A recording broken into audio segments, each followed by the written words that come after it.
a man that existed amongst the companions. He used to, like, you'd see him talking normal and smiling or laughing, and then suddenly at occasions he would start to cry, and cry so much until he went unconscious. The companions told the Prophet ﷺ about this man to try and read on him for healing. So the Prophet ﷺ called this man and wanted to help him. He took him aside and said, what happens to you, my brother?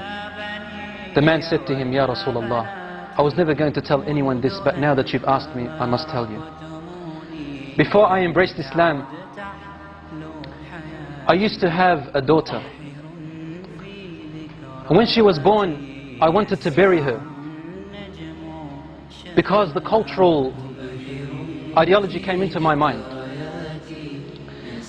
And I started to think that when she grows older, she'll bring shame to my family. But I stopped myself. My heart for my daughter was overpowering. Years and years went by as I watched her grow. And then one day, when she reached close to a blossoming age, she was about to become a lady. He said, I began to have nightmares and desperation and distress.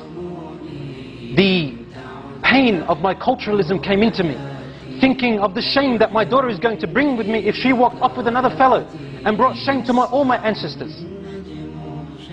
Day by day, I wanted to do something, but then my heart, my love stopped me. Until one day, he said, I could not handle it anymore, Ya Rasulullah. I said to her mother, dress her up with neat clothes, and comb her hair nicely, and decorate her face, and tell her your father today is taking you out to a party, celebration, so that she can play with the other friends of hers. The mother knew that the father was up to a plot and a plan.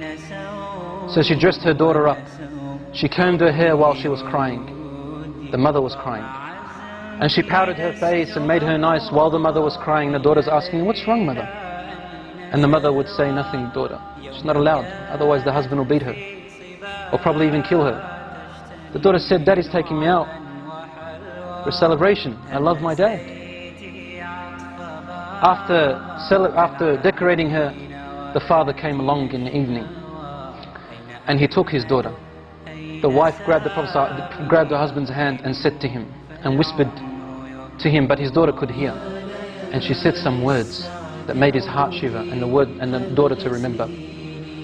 لا تضيع الأمانة يا رجل. O man, do not lose the trust. Your daughter is your trust. The man took his daughter away. And on his way, he's thinking to himself, what am I going to do? And the daughter is playing around her father, thinking that her father loves her. He said, I approached a very deep well which was steep and deep and had rocks, sharp rocks at the bottom. He said, suddenly the pains and agonies of my culturism came and burnt me. And I began to think, should I throw her? Should I not throw her? So I would come close, then my heart would not let me. Suddenly the culturalism would come in. He said, I wrestled and wrestled. Suddenly, when I came close to the well, I grabbed my daughter and I threw her into the well. And my daughter held with her open, horrific eyes, looking at me and saying to me, Daddy, لا تضيع الأمانة. Oh Dad, don't lose the trust. Don't lose the trust, Daddy.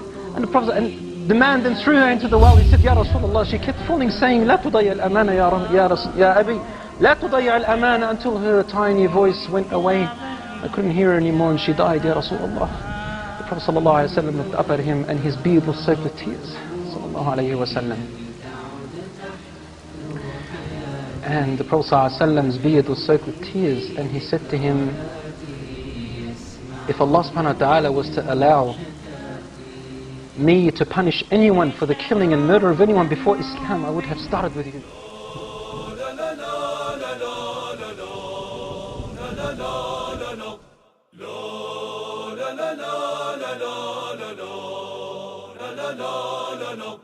La